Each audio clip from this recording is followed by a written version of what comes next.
Phones on silent, no disruptions. We are Boom! We are back! Squeeze the Deck podcast with my old mate, not new mate, Paul Busby, RGA Marlow. Genesis, I think, was the gym as well. Is that? So Genesis is my brand of kickboxing. Kickboxing, that's right. So it was Genesis Gym, and now we are full. It was kind of Genesis Gym with RGA Marlow inside it. Okay. Now we flipped it. So now we've got Genesis Kickboxing in RGA Marlow. Perfect. Well, anyway, mate, thanks for doing this again. That's right. I've been here once training. I was at the other one once training. Both times seminars. This is a little bit out for me, but great seminar with Ryan Hall. First time was a great seminar. He's so cool. He's so cool. And the first one with the main man, Lubo, at the old place, who I've spoke about probably 80% of episodes on this podcast. So, I've trained with Lubo a long time and he's great. But before we get into anything, mate, we're in a new facility, and to say it's an upgrade doesn't do it justice. So, no. Over to you, my friend. You tell me. So we're in. We have what we think is one of the biggest jiu-jitsu gyms in the country, but it's not about size, mate. It's about doing the right thing for people. Depends who you ask, mate. Well, I've been told it's not about size. I tell everyone else it's not about size. It's about what you do for people. I've been in Marlow. I opened a school of martial arts in Marlow in October '96. So that was 30 years ago, pretty much 29 and a bit years ago.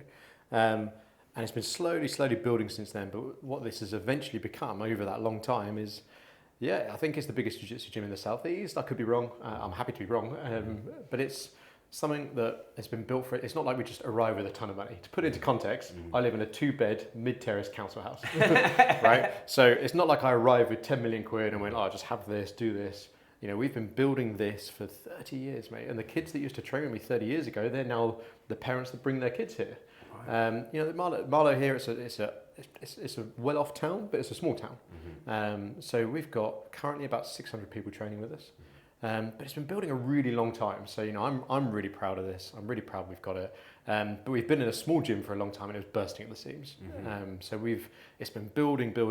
This is a big risk, I won't lie. People think, you must be doing really well. You've got loads of money, blah blah blah. It's like no. This is a risk. But we've got a lot of people that really believe in it and really love it, and will do anything to make this work. And we're really proud of it. Yeah, I mean, listen, this is a place that you walk into and you suddenly go like, oh wow, right? Because I knew the other place, which was not anything negative, but it was just a normal sort of place you'd walk into, right? And you said you was upgrading it or whatever, but people say that a lot, don't they? They go, we're going up there. And in reality, they've got an extra toilet in the fucking changing room, right? So you come in here and it's like, all right, cool, this is legit. And in a small place like this, I would imagine this brings a big hub because Marlow, I'm an hour away basically, but I'd never heard of Marlow till I come here. Do you know what I'm saying? So Marlow's, it's on the map, but the closest place to here that I would have heard of really is Henley, right? Yeah. So I come down here and it's like a little, what would you call it? Like a little oasis away from the town, right? Yeah. And then you come here and you've got this big facility. But let's go back a step because you said 1996. We might have spoke about this last time. Check out the episode, guys. I'll put the link below. But I would imagine you've seen the rise of jiu-jitsu, right? Because in '96, in 2016, if you said to someone jiu-jitsu, most people huge. They wouldn't know. And so in 1996, if you said you was doing jiu-jitsu, no one would have known what. So what's the rise of jiu-jitsu been like in your time? So I was doing sport karate. I wasn't even doing that. That's what I mean. Because we spoke before, like Michael Venom Page, Ed Lofts. You know Ed Lofts. Yeah, been on here, all that. So yeah. So I started in that world, but I started in Taekwondo, and then because that was the only thing that was around. I mean, I started in the '80s. So I wasn't even here yet. I'm just saying. I had a night out many years ago, and someone tried to take the mick out of me by saying, "Look, mate, at least I wasn't born in the '80s. I was born in the '70s." So I took. But I was training in the '80s. But the only thing around was a Taekwondo at the time, and then I moved into sport karate because I just wanted to hit the pads and do sparring. That's what I wanted to do. And what was sport Taekwondo like? Is this more like point system? Is it? Well, there's two sides of Taekwondo. There's WTF and there's ITF. So one is kind of using the hands, and one is not using the hands at all. But a lot of Taekwondo clubs have a lot of tradition. They have a lot of patterns. You learn a lot of the language. I just wanted to hit the pads and do sparring. Right. So I then found a sport karate club because really I was watching Bloodsport and AWOL and Kickboxer, and that's what I wanted to do. Right. I was probably 12 and probably shouldn't have been watching it. So I went that route. So when I started teaching in '96, that was sport karate. That's punching pads. Tunes on in the background, no traditionalism, and then just punching pads and doing sparring. Like what you feel like real fighting type thing? Is this? I wouldn't say it was real fighting. It's still a lot of it is kind of light contact kickboxing. But did you feel that way? Did you feel like you was doing something as a kid? Now I'm fighting. Yeah. You would every session you go home with some marks, right? So I was. That's how it started. So it started as a kickboxing club, and it was a kickboxing club for a long time. I then went around the kind of school halls teaching, and it was getting busier. And then it got to a point where I was teaching in so many school halls, my school hall fee was just mad. You know, it was like, 'cause school halls were expensive to hire. But I was training in America a lot, and out there, I think the gym businesses are about 10 years ahead of us, generally speaking. Right. So when you go out there, but obviously rent is cheap, land is cheap, these units are a lot cheaper than they are here. These are big bucks here, but out there, things are a bit easier to do. So I'd be in the big gyms, and I come back and I'm in a squash court or I'm in a badminton court, I'm squishing mats together, right. I'm getting taken down on mats that slide apart all the time. Disaster zone all the time. So it was really frustrating me. And then a cheap unit, which is across the road, comparatively cheap unit, came up for rent in 2011, and it was either going to be my house deposit or it was going to be build the gym. No, right. So I had a very serious conversation at the time, but I got to do this. Mm-hmm. There's something in me that's got to do this, and I'm paying a fortune for hall rent everywhere. So let's amalgamate all of that and then just rent a unit. Yeah. And that's how most, jiu-jitsu gyms start, I guess, really. But I still hadn't done any jiu-jitsu at all. But on the day one of opening, I realised I can't teach every class. I don't want to teach every night, and I don't want to teach every class. So I was like, what else can we do? I was like, well, let's do some jiu-jitsu, because that's something I've got an interest in. I've always wanted to do it. So I made a phone call to, there was a guy called Paxton Gibbons who first came down, who teaches at Henley. Lovely guy, lovely guy. I love you, Pax, if you ever listen. He kind of kicked off the idea. I had a conversation, a phone call with Kev Capel, who was kind of the guy in the area. And he's like, cool, let's make it happen. Let's do this. So that's how we ended up with jiu-jitsu and kickboxing. But immediately, straight away, because I was teaching all the classes and I was like, look, I really want everyone to give this a go. I love this. Let's give it a go. I knew nothing about it, mate. But I stuck the gi on and got chucked around, and I loved it. And then all my mates loved it. And then we all started. Did you know when you started jiu-jitsu, because my experience was striking too, was from boxing, right? When I started jiu-jitsu, I was a bit like, shrug the shoulders. You don't know how deep it is. Did you think you was going to be good at it straight away? No, I know. Oh, you knew the score. Well, right. I knew the score, but also I'd competed all over the place, and I had done all my life. I tried to be really, really, really good at something, and so I quite enjoyed picking something up that I didn't need to be good at anymore. Right. No pressure. Just do it because you enjoy doing it. I snowboard. I've been snowboarding for nearly 20 years, and I'm still rubbish at it. Right. Because you get to do it, once a year at best. Right. So I slide down the hill, I get a beer. I slide down the hill, I get a coffee or whatever. Right. There's 10-year-old kids doing backflips next to me, but I'm never going to do that because I can't ever be. But that doesn't stress me. I'm quite enjoying not having to be good at something. Just do it because I like it. So when I started jiu-jitsu, I never was trying to be good at it. If I'm really honest, there was me and a couple of guys that are now all black belts, and mate, we were. I'm looking at the camera. You're sticking your finger in your mate's ear. You're having a laugh. You're just totally messing around. We didn't do it seriously. We just messed around. But it was that group of guys that just messed around a lot, and just loved messing around, really. So I didn't do jiu-jitsu to be good at it. I did it because I just enjoyed doing it. And there's something to that, isn't it? I think when you enjoy something, you don't have that sort of like, I've got to get good at it stress. Yeah. You can get good at things quick, can't you? Do you know what I mean? Like when I started jiu-jitsu, it was 2014-ish time, right? So it was kind of known, but it was the sort of thing that you say to your mates, jiu-jitsu, and they go, oh, what's that? Is that like karate? It was like one of them kind of, but you'd see people in there, and I sort of, at the time there was a lot of white belts on the heavy classes, right? Like now you can go to anywhere and there's mixed. It's like a coloured belt everywhere, right? But at the time, like if a blue belt came to class, and I know this wasn't everywhere, but I'm not a dinosaur, right? But like the classes I was in, if a blue belt came to class, you'd be like, fucking hell, look, Charlie's in. Do you know what I mean? Charlie's going to lay it down. He's got a couple of stripes on his blue belt. But like the vibes obviously changed now. But the reason I say that is at the time where people didn't know jiu-jitsu, it was like a mat of like kickboxers, boxers. What have you done before? Oh, I've done, and it was like everyone's done something. Everyone's sharing war stories sort of thing. Whereas now, if you go to a jiu-jitsu school, there's a lot of people starting training to do jiu-jitsu now, and like competition, I can't keep up with the amount of competitions that are out there. Right? Oh, it's every literally compete every weekend. There's 3 every weekend somewhere. Yeah. It's the same with kickboxing. Kickboxing, last time I counted, kickboxing had something like 50 plus organisations in the UK. Oh. So each one of those has a British Championship. Each one of those has a European Championship. Each one of those has a World Championship. So that's how you end up being World Champion of kickboxing, because there's like 2 people in the category. Right. Well, you see that I've had podcasts and stuff where I've been in gyms with 2 guys the same weight, both like British champions. Yes, well. You go, how's that work? And they explained exactly like you did. I don't know an awful lot about kickboxing, but styles come into it, like people are saying about kicking the legs. Don't kick the legs. You go K1, you go Muay Thai, but even then you break it down, because you can go amateur, you can go full contact, you can go pro rules, you can go non-pro rules. You go low kick is different to K1, so you got low kick, and low kick is a thing, but how is low kick different to K1, right? And then and each one of those has British, European, and world champions all the time. So there's a lot. Is this a money thing? Is this like organisations just going like? I don't know enough about it to really have a go at them, but in my experience, a lot of it comes down to insurance money and people. But everyone wants to do something their way, and that's been the same in martial arts forever, right? Everyone takes something and like, cool, I want to do it slightly my way. They'll think they've got a better way of doing it. There's nothing stopping you creating a martial arts organisation, getting people insured through your martial arts organisation, and putting a British Championship on. Right. But all of that is you getting money in your pocket. Right. Now it might be that, but that's the pessimistic side of it. I think the optimistic side of it is that people are trying to do a better job because they think they can do better and they'll try and do it their way. And maybe that's not a bad thing. No, it's not, but it's quite hard, isn't it? Because if you go too much, it can water things down. I had a conversation last night, actually. It'd be interesting to hear what you think about this. I was on, it's called the Martial Arts Podcast, Entity. Shout out to Ronin, had me on up there with Padda Cake and Eddie. And we was talking about this, like if you go too far, you can water things down. So we related to Jiu Jitsu, right? Like if you go to a Jiu Jitsu school and you roll with a purple belt, you got a good idea of the level they're at. There's not many purple belts. We told a bit of a funny story, but like how many times you go to an open mat and a purple belt is just useless, and you go, it doesn't really happen, right? But I've been to a Hapkido class years and years ago, right? I know that's not kickboxing, right? But Hapkido class, and it was like day one.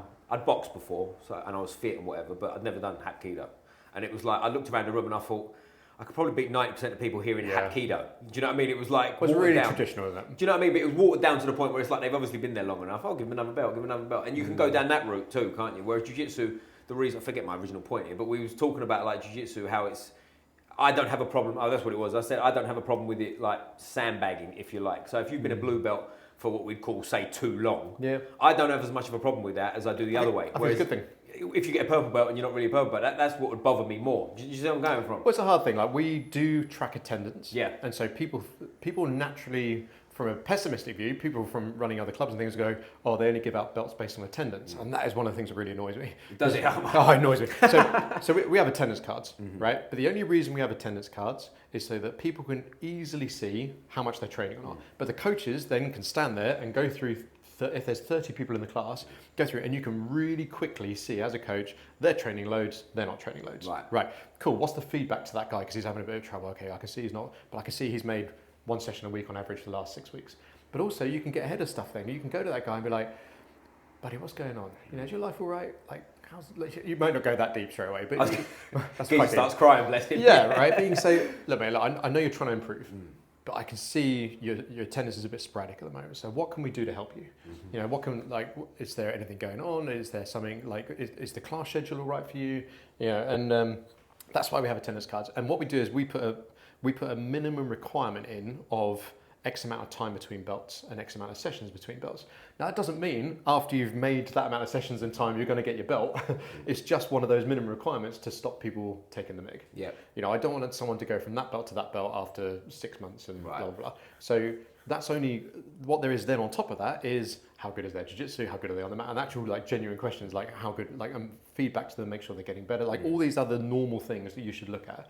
But because we have an attendance card system, there are people that will poo-poo that and go, oh, well, they just give belts out based on time. It's like, well, no, that's a minimum requirement. Yeah. It's just part of the puzzle, right? That's one thing out of 20 other things I want to see. But I think that's the way you should use it, and that makes sense. That's how you get better, right? Whereas some people, the schools I've seen, traditional martial arts, and no one specific, but you go there and it's like, how long have you been here? Yeah, it's belt time. And it's like, that's a bit shit. But jiu-jitsu's not like that anyway, really, for the most part. I'm sure it might go like that. That's what I'm worried about. That's what I'm talking about. Exactly. That's what it can get to. But also where there's few belts in jiu-jitsu, right? Really, there's 5, but arguably there's some people argue only 3, right? White belt don't count, and black belt is different, etc. That's a whole different story. But there's a limited amount of belts, right? So it's it's more difficult to do that. Blue belt is obviously an example of that. People are at blue belt for years. So it's when the day you get your blue belt versus the day before you've got your purple belt, the improvement if you've been training, do you know what I'm saying? It's almost 3 belts in one, really, isn't it? In terms of level. But I feel like you say,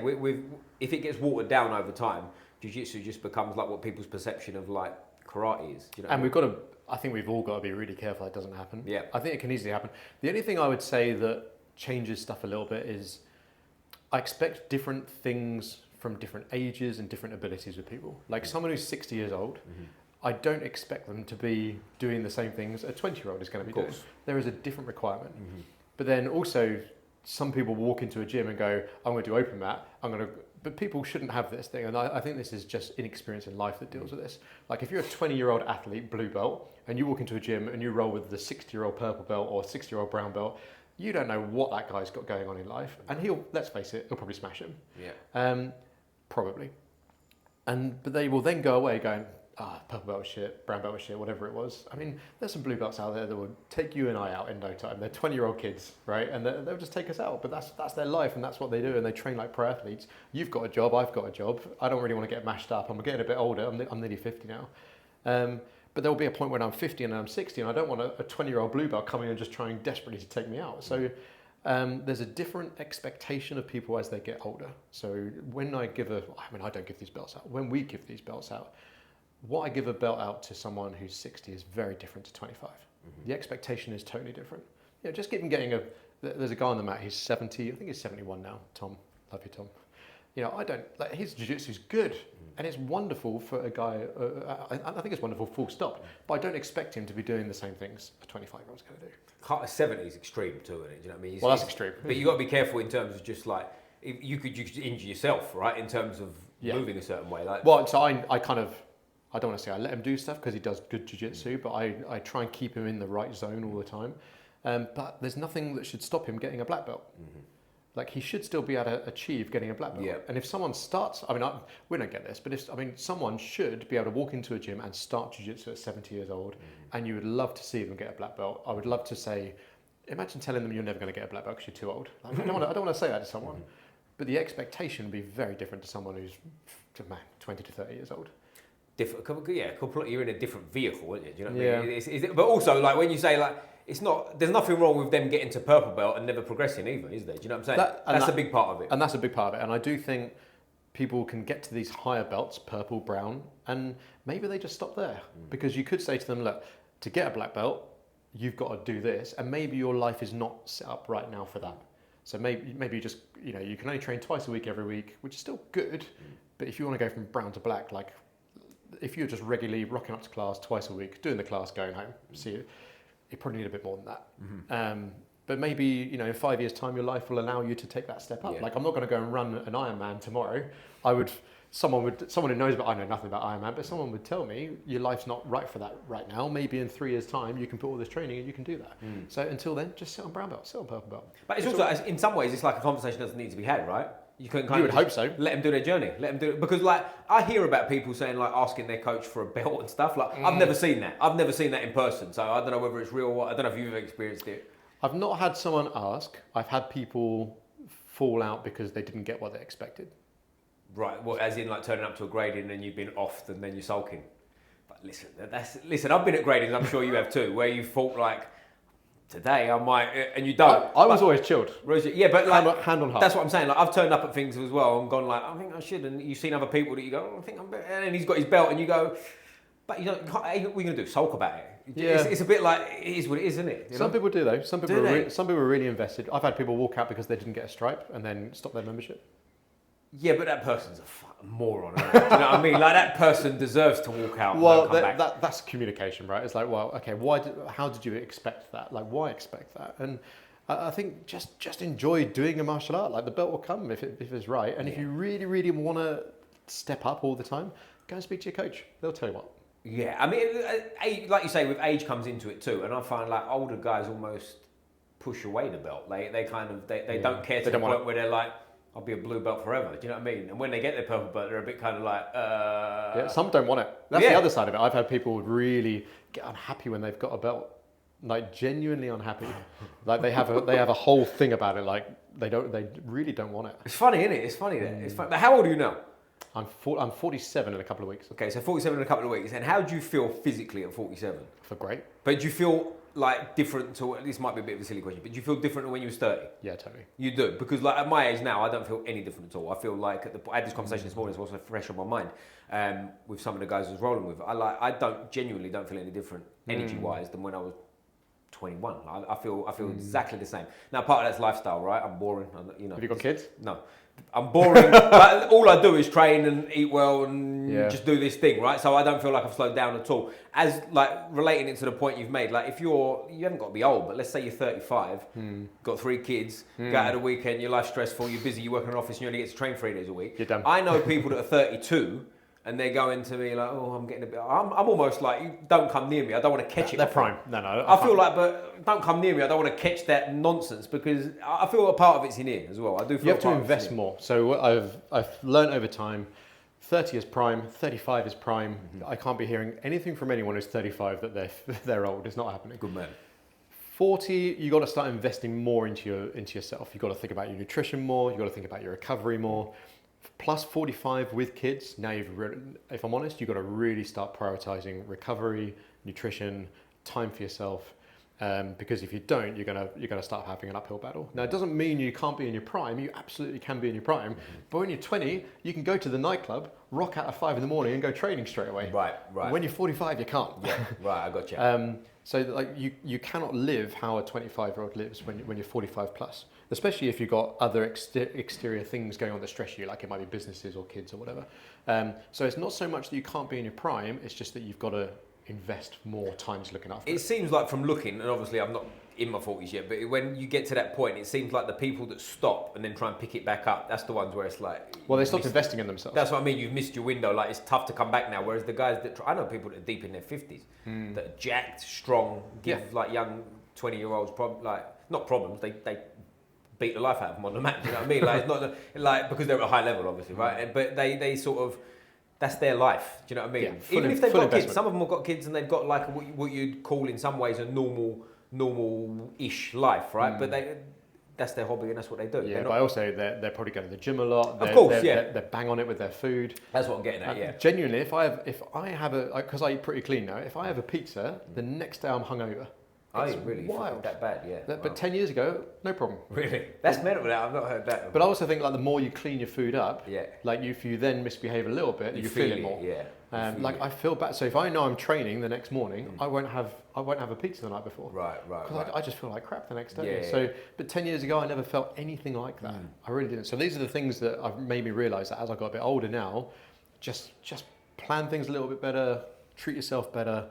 And you can, I genuinely believe you can be in your prime in your 50s. Like you said, you've got guys in their 50s, they're machines. Yeah. There's Dave Knighton, who's 3-time European champion, and he's an absolute machine of a guy, but he also has now got to invest in himself massively because he's in his getting to mid 50s now. So but he does invest in himself. Yeah. He saunas, he eats well, he's taken up yoga, he's doing all these other bits. Yeah. He's strength trains all the time. So yeah, more investment as you get older. Yeah, and what is nutrition and stuff like for you? Are you on it or? I'm not a saint. I like a beer. I like chocolate, but I don't really eat that much of that. Cakes, weakness. But 95% of the time, I'm super well behaved. Yeah. But that means then when I go to the cinema, mate, it is pick and mix and it's Coke and it's all this, it's a healthy sort of relationship. Yeah, with it, I'm like back when I was weight cutting for stuff. Like I remember the last time I weight cut, it was really hard on me. And I remember turning up to the cinema with my kids, and I just got water, and I'm sitting there with my water, and everyone else has got their pick and mix and their Coke, and I was like, it sucks so bad. How old were kids at the time?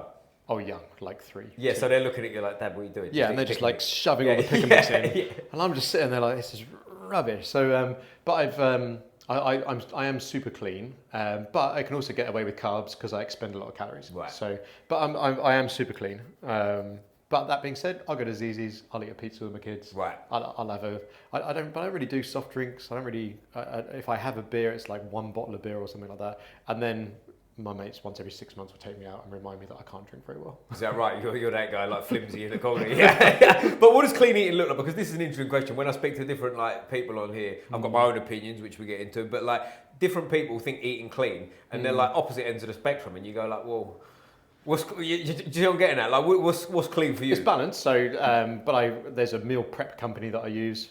So everything's measured, everything's balanced. I eat a healthy, it's a boring subject to me, but I eat a healthy combination of carbs and protein. I do get quite a lot of carbs in. My body just adapts to them pretty well. Yeah. But I'm also pushing a lot of energy out. So Right. 3,000 calories a day is break even for me on average. On a heavy training day, it's like 5,000. So I can actually shove a lot in. But it's healthy calories and there's unhealthy calories. You shove 5,000 calories of chocolate in, so it's terrible. Dead, yeah. So I do eat healthy calories on the whole, but like I said, you can't eat celery and broccoli and chicken all day, mate. You just can't. It's got to be balanced. But I rarely eat chocolate. I rarely eat cakes. If I do, then it's a treat, and it's once a week at most. Do you mess around with fasting at all? No, I really like it. Can't I love do it. fast. I love Do you? fasting. I do understand the benefit, but it's like, to me, it's like cold water therapy. Yeah. Like I understand the benefit. See, of it, I like but that I too. go there. Yeah, I love it. No, I I get do it. them in the mornings. Yeah, but I tell you what, I just feel good fasting. Like I haven't eaten since I don't know what, say 6-ish last night. Wow, I can't do it. I only ate once yesterday. It was probably over half a kilo of steak, some blueberries, avocados, and that was me. And that was good. And it wasn't like I don't really do it necessarily. I have done like 3 days plus fasting for the sake of fasting, but now I'm kind of coming to the point where it's like I'll eat when I'm hungry. And what's interesting about it is I definitely don't lose weight doing it. I just feel good. I just feel like. And that's when you got it right, because your body's different to mine, but also you can train your body up to appreciate different ways. I'm so used to eating, if I wake up in the morning, I can't leave the house without shoving a load of calories in. Right, see, in the mornings, I'm the complete opposite. Like, the thought of having to eat would be like, man, black coffee and on the road. I've got shakes and everything. I literally am shaking That's in the morning interesting, until the food goes in, and then the food goes in and everything just settles down. It's funny though, isn't it? Yeah, I can't leave the house. Because I'm like, I could eat in the mornings, but I don't. I have a black coffee and I'm on the road and I'm away. And most mornings I'm either teaching or sparring or something myself. And it after today I'm down here. I talked this morning. I did a few MMA rounds of sparring after, and I haven't even thought about food. Like the thought of eating now is like no. Like if you put food in front of me, I'd eat it, right? But I'm not sitting here hungry. I'm just like give me a coffee. I'm good. I think you can train your body to appreciate any change. You could change to the way I do it, and I could change the way you do it. But I'm happy where I'm at. I've got energy. I feel good. I just know I need to eat in the morning. But as long as I got energy as long as I feel like I've got energy in the day, and for me it's sleep. Sleep is the biggest thing that I mess up on quite a lot, because I can procrastinate late at night. Right. Especially when you've got kids, you put the kids down and you finally come downstairs, and then that bedtime battle, mate, can go on till 9-10 o'clock sometimes. And you finally get downstairs and you're like, I'm done. Yeah. But now I've got to spend an hour to myself, just to decompress type. Yeah, okay. But then it's midnight, right. or it can be midnight, and then but then you mess your sleep up, and then I'll go and watch someone on Instagram, which is someone with a face mask on, getting have their infrared sauna done at the same time, and being in bed by 8:30. Yeah. Like, good for them. Yeah. Get 2 kids in a regular house and see what happens. Right. Well, do you know what's funny? A good friend of mine's got kids and stuff. They've got in the house, they've got the cold plunge, they've got an infrared bed to lay under, all of that. The sauna, proper on it. But how do they have that in kids? Yeah. But they just get on with it. Do you know what I mean? And it's one of them that it's it is a habit thing. Like the thought of doing it's got to be tough, innit? Do you know what I mean? Yeah. And I don't know how often they're using it. In fairness, right? But it's in the house, and I've used it, and it is great. I do the red light bed. Have you ever done a red light bed by any chance? No, I haven't. And a PEMF mat. See, I've done all kinds of different alternative therapies for recovery and stuff. And if I'm really honest with myself, most of them you go, feel nutty. Do you know what I mean? I like the sauna. I'm a sauna guy. Right, but okay. But then this one, the red light bed I got on, and I was like, something to this. Do you know what I mean? There's something to this. But whatever. But the other thing that's interesting as well as people get older, they seem to say, oh, I can't train anymore. I train free. I had someone on here. I won't mention names. Figure out yourself. Watch the episode. But they was getting ready for a fight, and they was, I think 40. But they was going I'm going into training camp. I'm gonna train twice a day, 6 days a week. And he said after a few days, he realised I'm going to train 4 days a week, and that's it. Yep. Fight didn't go well for him, but that's another story. But it's, to me, as I said, not about to make it about myself, but I don't feel any different. I can still train as much as I want and all that kind of stuff. As you're in your 40s now, what's training look like for you? People say that you can't overtrain, you can only under-recover. I like that. And I've learned, but it goes back to as you get older, you've got to recover more, or more investment in recovery. Right. If I have 3 hard sessions a week of jiu-jitsu sparring, say, that's probably my limit. Really? Okay. But that's 3 going at it sessions. Proper sessions. Proper sessions. Yeah, like going at it. And for anyone, we haven't mentioned it, you're a black belt in jiu-jitsu, so when you say proper sessions, we're talking proper sessions. We're talking full ball sparring for, let's say, an hour. Having it, proper. Don't lose. Don't get tapped. But there's no way I could do more than 3 of those. No way. So for me, I'd say 2 of those a week, maybe 3 at a push, but then I've got to spend a lot of time recovering after that. So 2 to 3 hard sessions a week, but then I'm strength training a lot. I balance that out. So probably 3 times a week strength training. Which looks like what?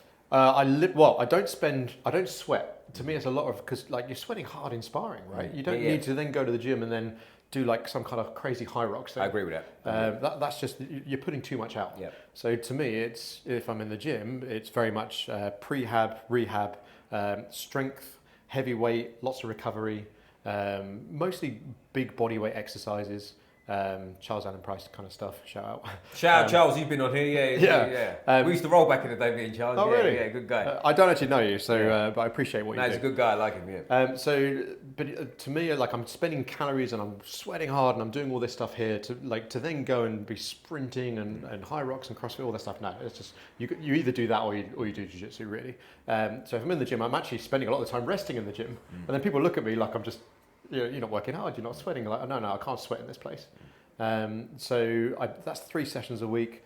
And then other than that, sauna twice a week. I'd love to do it 3 times a week, but time's ticking. And if I can hit the pads, I'll hit the pads if I can, once a week max. Yeah, but you're still striking as well, you're still doing it. Because I saw a video you recently doing some spinny shit and like... Oh yeah, the spinny shit. Looking cool, that was very good, I'm into that, I like that. Well, that's just mixing the styles up, right? Yeah. So like, because I think with striking stuff, there's a lot of different styles out there. There are people that relate purely to like a full contact style, whether it's boxing or Muay Thai or whatever.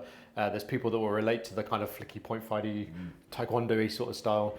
My body doesn't appreciate the flicky style anymore. Really? But it's, you know what? It's all fun to do. Yeah. So I like mixing it all up. But that's a big part of training, I think, is having fun with it. Like, who wants to do things for years and years for no reason that you don't enjoy? Why would you do it? It don't make sense, does it? Do you know what I mean? And like when you said there with like the strength training, and Charles talks about this a lot, is like the goal of the weight room is to be stronger. Like that is my only goal. Right. I used to get really bored doing it, but now I've discovered I'm enjoying it a lot more. Yeah. And if I'm honest, music changed a lot. I used to do it without any headphones. Now I got good headphones. I shove them on, and then I'm there. But I've got a plan. It's all written out for me. You that guy in the gym? Don't talk to me. I'm listening. Oh yeah. don't talk to me. Yeah, don't talk to me. Please don't come up to me in the gym. Like, and people do, and you're like, hello. Yeah. Like, what do you want? Yeah, I'm training, man. Like, I've got 40 seconds of this rest left. Yeah. Like, please leave me alone. Yeah.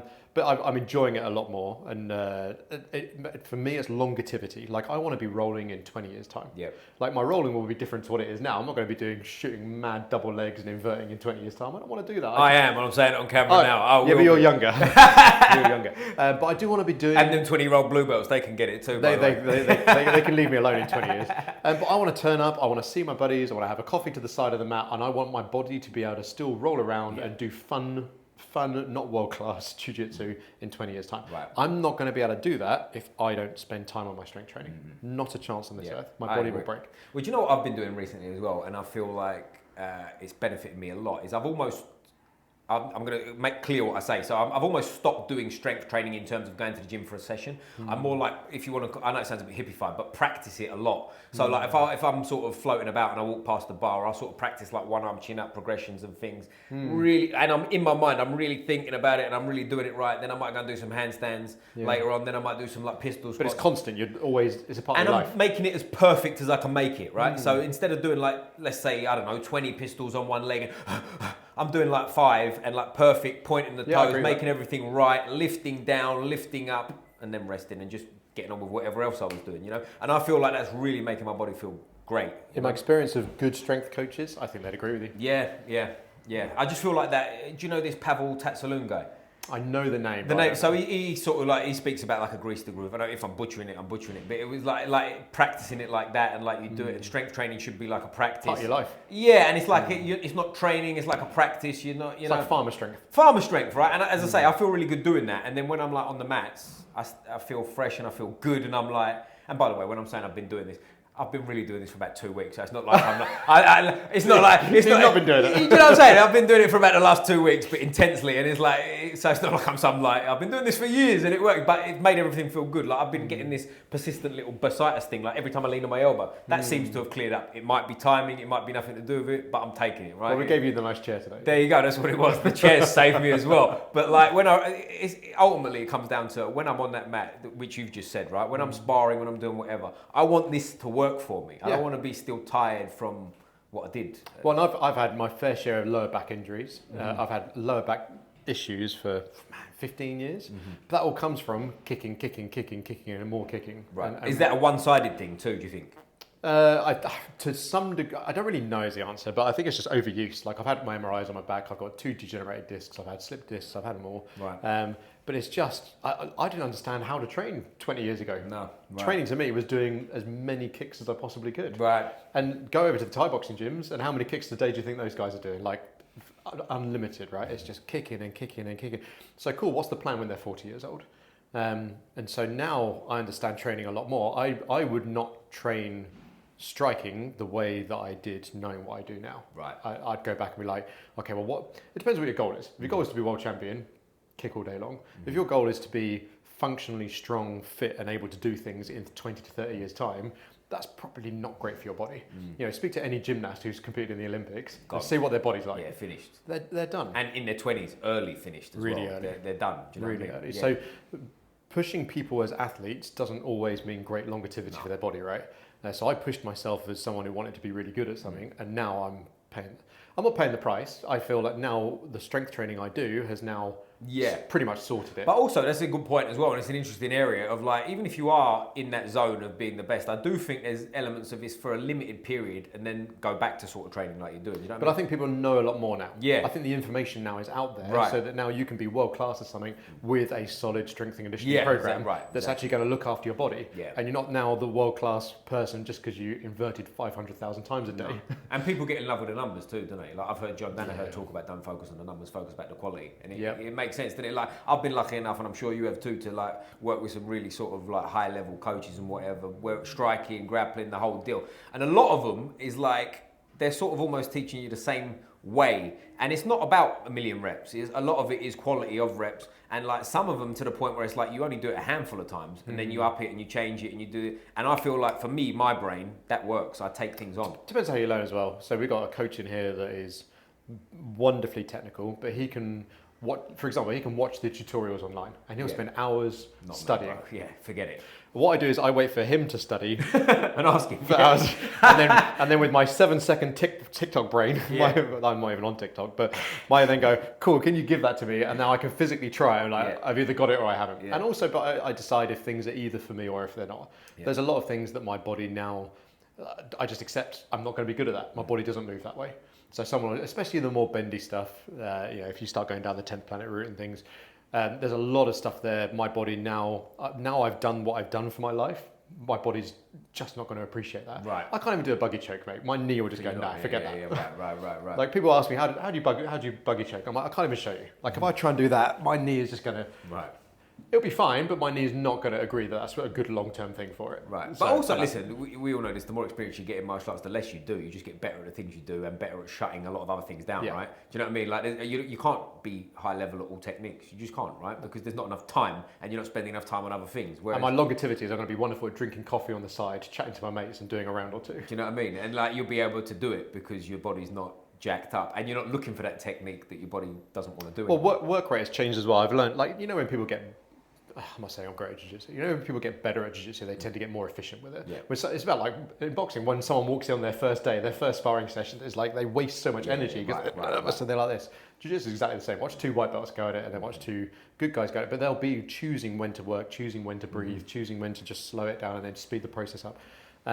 So now, like I've kind of wondered what it would be like to go back and face a 10-year younger version of me as a purple belt or something like that. Like, who wins that? Because I remember then I could just go at it, like go. I never needed to lift my foot off the gas all the way through the rounds ever. Just push. And now I'm like, okay, breathe, slow, and now work hard, and slow, and now work hard. And I'm beginning to realise now I have to slow it down a little bit. And maybe in 10 years' time, I've got to just slow it down a lot more. And then I can maybe explode for like 5 seconds and then breathe for a minute. Yeah. You know, but here's a question for you, because you're interested for that, because you're obviously in great shape and stuff. Now, do you think a part of that is in there, where it's like, I don't want to push because I don't know? Whereas, and the reason I ask before you answer is like, I've been through periods where I've had little niggling injuries and stuff, you know, where you don't want to put your weight that side and stuff like that. And I've sort of gone into that trap of like, I won't push, and then I've very recently I've kind of had the realization of just put your foot down and see what happens, and I found I've had better success again. And I understand it's like that, right? It's not linear, but it's I feel like some of it is a bit of a in their situation of like, I can go half of 5 minutes, so I will. For energy, yes. Yeah. For looking after, like, I know where there's certain positions that are high risk for my injury. Okay. Or injuries. Yeah. So, I guess like a wader sweep for the jiu-jitsu guys, like a wader sweep, or even just a straight ankle lock. Actually, if I have to basically extend my back, I've got to start thinking, what's that going to do to your lower back? Right. That's a functionally weak area. My discs are very close together on my lower back. Okay. So I know I've got to do any back extension with a modicum of thought, right? Right. So then I go, do I need to do that right now? I'm like, 20 years ago, straight on. Yeah, I hear what you're saying. Now I'm like, I need to let that go. So there's definitely things that I go, and even like I snapped my Achilles 4 years ago. Time goes, don't even know. But it was a total rupture of my Achilles.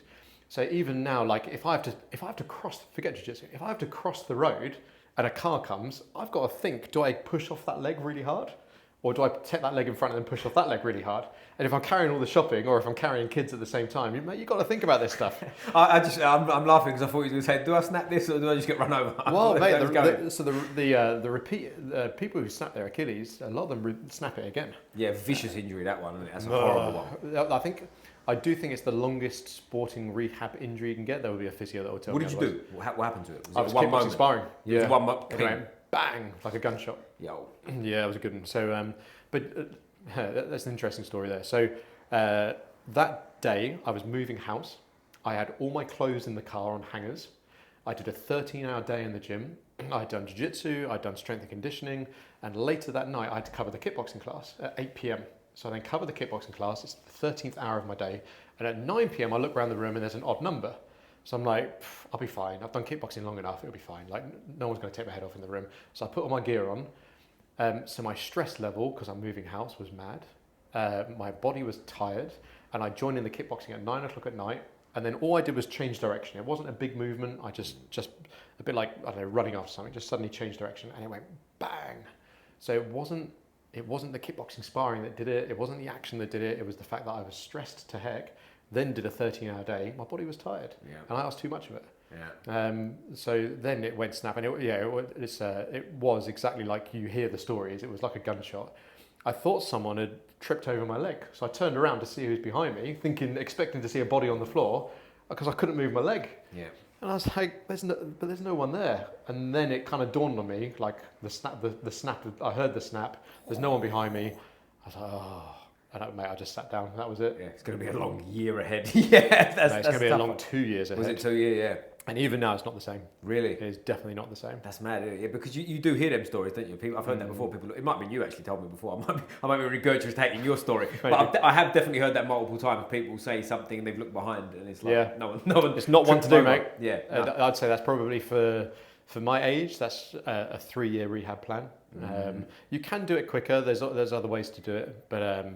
Yeah, it's still not exactly the same as the other leg. So everything now has to be thought about. So if I shoot a double leg, this is going back to the original bit. If I shoot if I'm wrestling, I'm like, right, let's go for a double leg. Well, I've got to push hard off that tendon. So do you need to do that right now, Paul? Maybe not. Maybe go to head snap instead. Pull gut. Yeah. Whoa, you talk crazy now. No, get out.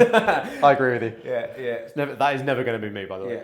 I'd rather go out on my shield than do that. Yeah, sacrifice the leg. You're sacrifice right. the You're leg. right. Take the leg up. It's a Wednesday lunchtime class that no one's going to remember. It's worth it. Go for it. But yeah, like everything has to be considered a bit more as you get older. Right. And also, you're going to slow down, mate. Right now, if you can go 5 minutes full bore, that's cool. But in 10 years' time, you'll be going 3 of those 5 minutes full bore and the other 2 minutes just breathing and being efficient. Hey, bro, I don't like your negativity. You're crushing my dreams right now. You started off with the 20-year-old blue belts. Next time I see a 20-year-old blue belt on the mat, I'm going to try and finish early. But hey, don't say that. Yeah, bad choice of words. I'll give you that as a bad choice of words. But but accept it and be happy with it. Because otherwise what happens is people don't accept it, people aren't happy with it, and then they get unhappy with themselves. I'd much. I feel like you're describing me right now. No, I'd much rather just be happier. Just accept where you're going to go and be happy with it. And also like you're going to be different in your life. Like I realise I can give back more to people now by running a place like this. Right. Than I used to think it was about me teaching the classes, and I've got a really good team that we've got here. I'm really lucky to have them. A lot of it is just luck as well. The right people fell in at the right time. Right. This is the best team of people I've ever worked with around here. Like I've met so many different coaches over the years, but every single guy I've got here right now is here because they love it. They're here because their heart is on it. And when you get surrounded by people like that, you think, okay, right, now I don't have to teach all the classes because I totally believe in all these guys. Like they are all such great people. So now I can focus on running this place instead, which actually helps. You know, when you start running your own academy and your own club, you go, cool, well, you start off and you're helping 30 people, but you actually don't even know the positive side effects people get out of that. Like, how do you know? I watch, when we do socials, we go and like have a summer barbecue or something like that. Well, you watch two kids play together that only know each other through your academy. They might be best of friends for life from now on. Like, you wouldn't even know that. But in 20 years' time, they're best man at each other's weddings. And they're all because they went to your academy together.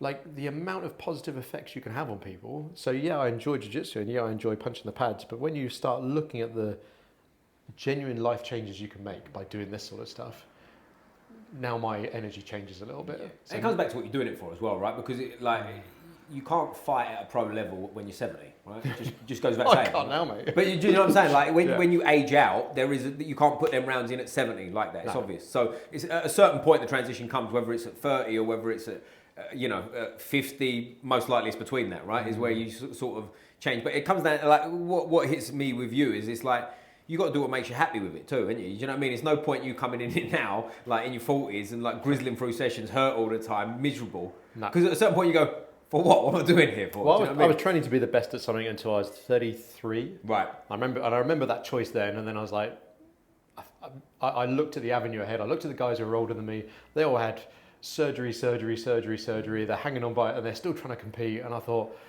you know, I'm still young here at 33, but I can see what's ahead of me in 10 years' time. So, but I did enjoy teaching people. I enjoyed that. So I was like, well, maybe I'm going to have a change here. I'm going to go and buy a jiu-jitsu gi. I'm going to be useless to something. I'm going to enjoy doing something new, but I'm going to enjoy teaching people because I can see it's giving back to people, and I can see the effect it has, whether they're 4 or 44 or whatever. But I think that's quite rare as well, like the genuine enjoying teaching people, because I love it. But a lot of people in jiu-jitsu that are good, they do teach, but it's because it's better than being a painter and decorator, for example, or whatever. Yeah. Do you know what I mean? And they kind of fall into that life. But you actually enjoyed it, yeah.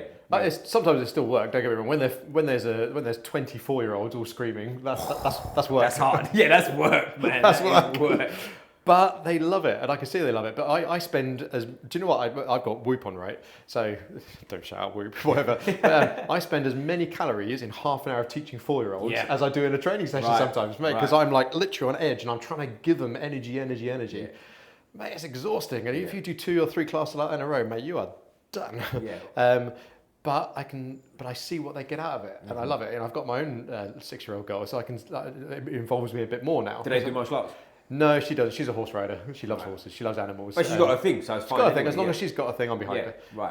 And you know, that thing might change and it might not. And she loves animals at the moment, so I'm behind her. As long as you've got something. Yeah. But you know, I love teaching all that. I've always enjoyed teaching for the benefit. I just enjoy doing it personally. But I see some people who are incredible martial artists and terrible teachers. I've seen people, if I'm honest, actually not be very good martial artists, but can hold a room and instruct incredibly. And people think that like lower ranks and stuff shouldn't be teaching and things like that. I disagree with that, actually. I think as long as someone's got the fundamental basic down of whatever technique they're teaching, you know, if someone's a purple belt but is really good at something, I'd much rather them, if they're wonderful at holding a room, you put them in charge of a room and they hold it and they just deliver exceptionally. Well, that's better than someone who's a black belt who doesn't really care about the room, who just happens to be teaching that day, who, they might be right at the technique, but doesn't really care that much. Yeah, I agree with it. I think, like, listen, when we've all rolled with blue belts that have got certain techniques that are very high level, great. Right? Their whole game might only be blue belt, but in terms of they've got a specific, I don't know, arm bar or leg lock or something. Yeah, bring them out, show everyone. Do you know what I'm saying? Show it. I think that too. Yeah, I think that too, because that hit home with me when I started wrestling a lot. Well, like, I was a blue belt and I started teaching like wrestling. And it was black belts in class and stuff. And you know, when you look around, you go, but it was like, I can't wrestle, yeah. But it's like, hang on, all I'm doing is teaching this like takedown, and like they liked it, and it was like that kind of made me go like, yeah, I'm all right here. Do you know what I mean? I can teach him. I'm not going to teach him De La Riva guard and fucking roll around on the floor and teach him stuff. But do you know what I'm saying? This specific thing that I had that was working, why not? But I think that's good. I think some people's egos when they're teaching stops them from wanting to do that, if I'm honest. Right, okay. And I've seen some old school be like, you know, they're not teaching that, this is my class, I'm teaching it my way. Right. Well, even then I think, like, if I come with a lesson plan, I'm always going to change the lesson plan based on who's in the room anyway. Of course, But I've seen some people just have their lesson plan and they just stick to it. Yeah. And then 20 people arrive for the class and they're just teaching what they want to teach, not what they actually want to learn. Yeah. So I think there's a lot to be learnt from teaching. And you got to adapt to the room, like you say, but also like it's not just about who's in the room; it's about how many, right? Because like certain places I teach at, because of the early morning times, Yeah. I get 2 people show up, and then other times because of the area, same early morning, but I get 15. Yeah. Like, do you know what I'm saying? Like, it's a bit more personal with them two, right? We can just almost have a bit of a play role and then like work on this instead because like whatever. But 15 is a bit more generic's the wrong word, but you get where I'm coming from. I have a more of a plan, and then it's like we'll adjust it as we go. Well, you can't help if you. I mean, we can have 50 in some of these classes, Yeah. and like you obviously individually can't help 50 people out. No. So you can like that. That's really tough. But then we also have classes where there's only, I don't know, 10 or less sometimes. Yeah. But if like the other morning, I think it was -7 or whatever it was. It was 7 in the morning. Like there was a snowstorm outside. I thought no one's turning up to this class. I think we had like 5 guys. But 5 was good given that. Yeah. And but let's make it small. Let's make it intimate. Let's talk about this. Right? What problems have you got with it? Let's teach one technique. But like, okay, so what do you want to cover with this? Where are you having problems with it? So you can make it a lot more intimate. But there's times for small group training. There's times for big training. Overall, just I've always loved it. But now I'm teaching less because my responsibility is, like, you can't see it, you can only see the wall here, but there's a big ass gym here, and my responsibility is this being here, and I don't want this to be here for just 5 years and be done, right? I want this to be here, mate, and I've said it on Instagram, but well beyond me. Like, I want this to be here in 100 years. Right. I want this to be in 200 years, because I know what it can do for people, even if it's just those 2 4-year-olds that end up being best of mates for the rest of their life. Yeah. Whether it's a 10-year-old that doesn't get bullied anymore, whether it's someone who found a sport and then someone might go around the world and be world champion. That's cool, and I'm all up for people being the best in the world at something. But mate, you can change people's lives through this, and I really think people don't understand the positive influence you can have on having an academy running. Like, it is, the ripple effect is massive. There might even be 2 parents who you don't know coming to your academy. You don't even know that they've made mates with each other. Right. Because their 2 kids come, you know the kids, but you don't even know the parents have made friends. And maybe that dad was going through a divorce at the time and he's having a really hard time and he's bumped into the other dad downstairs and now they go for a beer together. You don't even know. Yeah. How crazy is that? Yeah. And I love the thought of stuff like that. And when an academy I say academy or gym or dojo, whatever you want to call it, but if you can keep it around like for 100 years, but that's only going to happen if you take it away from stopping about one person running a class. Like, build a team, build a vision, build something that can be left behind after you. Because what I see with a lot of clubs is as soon as the main guy goes, club closes. But that's because they made it all about them. Right. So don't make it about you, make it about something better than you. Yeah, well, it's interesting. Like, when you're saying that, I know people that have met on the mats and had babies together and stuff, right? So it's like, well, this is it happens, doesn't it? I've seen relationships start. Yeah. I've seen relationships end. I've seen babies arrive. I've seen marriage. I've seen people die.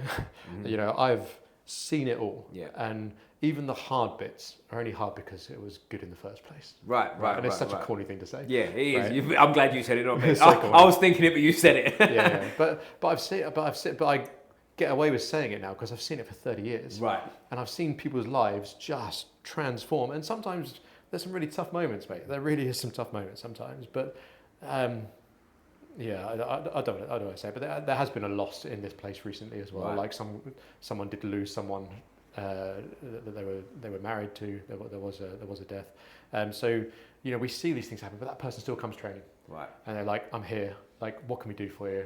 Like, do you want to talk about it? Do you not want to talk about it? Like, and then they didn't want to talk about it the other day. So I was like, cool. I was like, come over, I'm going to beat the shit out of you. Yeah. But that's what you need sometimes, isn't it? Just leave me alone. Let's just roll. Let's just go. And when you look after people for 30 years, you see it all. But on the whole, the effect, mate, is crazy.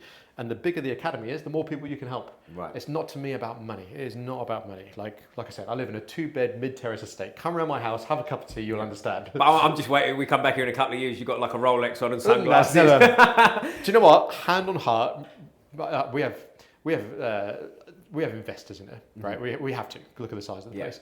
But hand on heart, that's never going to be me. If I'm swanning around with a Rolex and a Ferrari, I would rather chop people's memberships down. Like, and I would have that chat to the investors. I'd be like, don't do this. Yeah, the investors like, what are you talking about? But do what's right for the people. Yeah. Do what is right. And it's always, if I'm sitting here, that's what it's going to be. Right. It's going to be what is right for people. Because if you can hold your business, which is what this is, and I never, mate, like I said before we were on camera, I'm not a business guy. I've got no clue. I've literally fumbled my way through this for 30 years. And there's been so many points at which people that have been running a business longer than me said, like, if you do that, you're going to go bust. Don't do that. Don't do that. I've always done, which I thought was morally the right thing to do, which was ethically the right thing to do. Because I thought, if you're teaching ethics on the mat of how to be a good martial artist, but then you go and run your business in a shady way, who are you, mate? Yeah. Don't hide behind 20 closed companies and then never announce accounts and then never pay your taxes. And it's like, I want to be as clean as a whistle, because if I'm teaching a kid good ethics on the mat, I want to be clean as a whistle behind this as well. But then that way as well, people will believe in it. And if I've always done the right thing for people, then it's got a chance of staying here for a long time. Right. The minute you start putting profit first and money first and people second, I don't know, actual businesses survive based on that, but I don't think it's the right thing to do. Yep, I agree with you, mate. Have you got members here that have been like for the 30-year stretch? Yeah. Have you really? Yo! Were they kids at the time or were they adults then? Some bit of both. That's cool, isn't it? Because I'll tell you why I asked. If you've got a kid, I've been in Jiu Jitsu long enough now to, like, kids started, around when I did. I was in my 20s and they was 6, right? Yeah. And now they're like, I mean, they're blue belts, purple belts, but you know, they've been around forever, haven't they? So they're like killing it and they're doing all kinds of matches and whatnot. But when you see a kid that's been 6, you don't think much of it, right? I certainly didn't. You might, as owning the school and stuff, but like you just rock up and it's just like you see them in passing, you know, you speak to their dad or whatever, and they're a little baby, really, aren't they? Now they're driving around and having a conversation. Do you know what I'm saying? Now they're like, you know, they've got muscles and they're tapping people out and stuff, and it is cool, but like, you've gone obviously more extreme than that, like 30-year stretch, you're seeing people go through an awful lot, isn't it? All of it. And so a lot of the kids are now coaches here as well. Is that right? Or they're on reception. So there's a young girl on reception at the moment. She started when she was high as this table. Is that right? The girl I met when I came in. She was about the high as the table. Yeah. So she still does kickboxing. She works on reception. The gym manager here I was training with, Sienna, you probably won't be listening, but I was training with her in 1986, 87. We were training together then as kids. She's now the gym manager. That's mad, isn't it? So 40 years now. Yeah, 40 years ago. So the kids on reception used to train here as kids. The coaches, not all of them, but there's at least 3 coaches here that were kids training with us, and now they're coaches and they're full time. That's what they do for a living. You know, they're personal trainers as well normally, so they do one-to-ones. They're personal trainers and they're martial art coaches. It's been building a long time, but that's what I want to see. I want to see kids grow up and stick with something and become something. But there's even people that support this community who aren't here anymore because they moved country or whatever. Right. But I talk to people in Australia, I talk to people in California because their lives just took them out there for whatever reason. And they still get back in touch. Oh my God, I just see this guy got married. We're so happy to see that. Or this person just got their black belt. And you get these messages from them. And mate, it's wicked. I love it. It's cool. You know, we got, it's still only there's different sizes of schools. So like we've got 600 active members here. Which sounds like a lot to some people, but there's schools out there with 3,000 members. Yeah, right? It's not big. But with those, you get all the parents and all the people who aren't, you get the parents and things that aren't the active members that are part of the community. So if you've got 600 paying people, you've probably got 1,000 people in your community. Yeah. But that's only a snapshot in time. You know, 10 years ago, there was another group of them. And then 20 years ago, there was another group of them. But I remember them all. I really do remember them all. You know, and that comes down to, again, just being really proud of finally getting a place this size. Yeah, and it's cool. I'll tell you one thing I wanted to ask you as well is about coaching styles and stuff like that. Because like when I teach, like I've done periods where I'm trying to be like the teacher in the class, if you like, and teaching techniques and showing it, but not really training. I find for myself that it doesn't work so much for me. I'm much better if I'm basically training in the class as well. Do you see where I'm coming from? I'm doing it, I'm jumping in rounds, I'm showing them the whatever, just because I feel like I'm much more effective that way. Like, do you have a particular favourite here in terms of that, or is there a culture here? Well, so we have first we've got a lot of different coaches, but that's really good because I think if just one person is coaching, whilst that's great, you're only going to get that one line of tuition. Yeah. And that might be great and it might not be great, but what we have here is coaches ranging all the way from, you know, 95 kilo powerhouses down to 60 something kilo, incredibly technical and very flexible guys. So obviously they're going to teach in a dramatically different style. Some coaches are mega, like I said, the guy will spend 2 hours watching Octopus Guard 2.0. I haven't seen it yet. He sounds great, doesn't he? He sounds excited. But I just want to get his 10 seconds. Yeah, of course. Right? Yeah. And there's other guys that go, no, smash. But different coaching styles suit different people. Right. So some people will relate really well and go to the guys' classes that are technical and intricate, and some guys will not have as much patience for that. So some guys will go more to the guy that wants to teach the smash classes. So coaching styles differ. If it's right to jump in the class or not, there's two sides to that.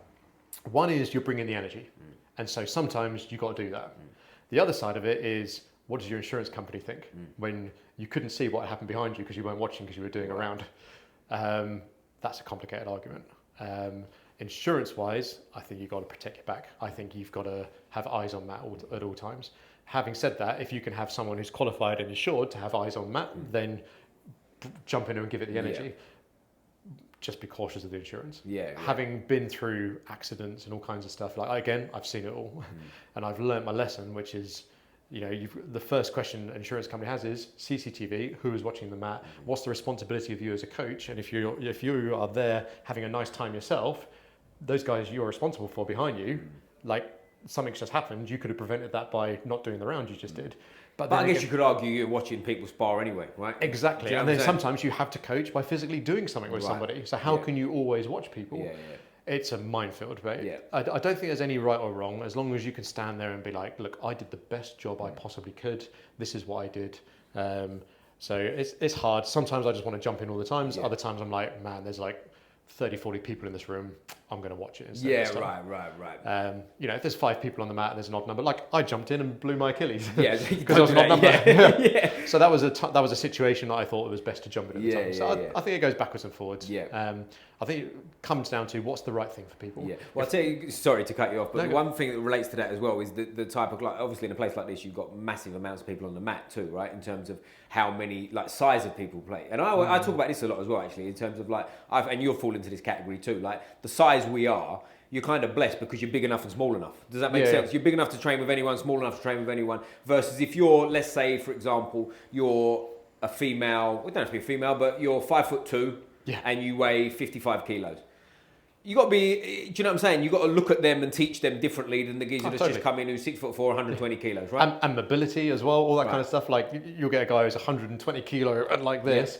Well, mate, they might not be able to touch their toes. They can't move, exactly. If you're going to teach tornado guard to them or something like that, they might physically not be able to even do that, right? So what's the point? And that's kind of what ties into like the way I teach people, because like when I'm putting pressure on people and doing my thing, a lot of it is feel, right? As well as like you can shout to someone and they just kind of sit there and go, well, it's not working. That's kind of where it came from. Well, that's because it's an art, right? And you can't. I mean, Danaher's approach is very much watching coach, but I don't think I've seen that much recently of him physically touching. He's banged up now, isn't he? I think he's sort of like hip replacement, knee replacement. Isn't he? But then sometimes, as you say, you can't feel it without physically having your hip placed on their arm in that way or something like that. How can?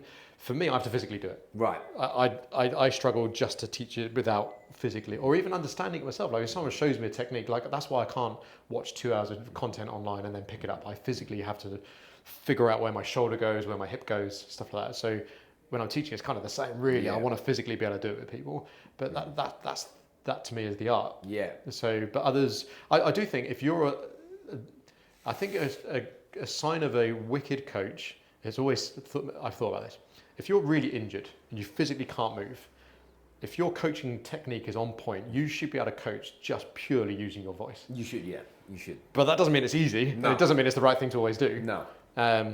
But I've always thought, can I sit to the side and coach it without even physically doing it? And I want to be able to, but sometimes you just got to do it. And it's easier when higher level people are in the room, right? If you've got 2 beginners having their first ever session, you're sitting on the side trying to explain it.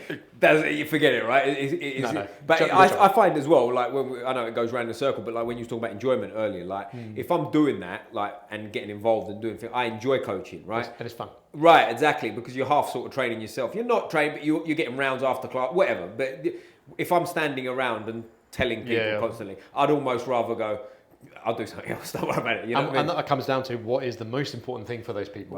Right. And you enjoying yourself is there. Yeah. And I've also found if I'm having fun and if I'm vibing on the mat, I said this to my mate, Harry Radcliffe, the other day. Mate, we had the tunes pumping, I'm there, and I was like, oh, this feels so good. And just because I felt like I'm there and I'm energized by it. Yeah. If I'm energized and having a nice time, generally speaking, I would like to think the room is energized and having a nice time. Right, if I'm walking around the mat, it's like that. Oh, there's nothing worse than a miserable coach. We've all been in classes where the coach is a miserable mother, you know what, and you're like, I don't care what he's teaching, I don't want to be here, this ain't no good for me. I might have been that recently, Hey! and I'm really sorry. I wasn't dropping a hint, I didn't notice, I wasn't there. But every now and again, I've been that really recently, I'm really sorry. But yeah, if I'm vibing and having a good time, if the coach is vibing and having a great time, generally the people are as well. And if you're not, as you say, like your club's going to go downhill first. Yeah, it will, because again, this is most people. Some people compete, but the vast majority of schools, it's people's leisure time, isn't it? Do you know what I mean? They want to come in and have fun. They've been at work all day, Mrs. driving them mad. They don't want to come in here and now you're driving them mad too. Do you know what I mean? It's a waste of time. But mate, listen, this has been brilliant. Always great to talk to you. Thank you. Please let me know when the next seminars are, because seminars are always been great down here. I'll be at all of them if I can. Most important question of the day. We've done this before, so I'm hoping you've got a good answer for me this time. I can't remember the answer last time. The football. Which football? No! I never watched football. Chelsea, very good. Chelsea, well done, you can stay. I'm happy. We practiced this, bro, last time. Any London club, I'm happy. I always finish with a fist up like this, mate. Squeeze the neck. Boom!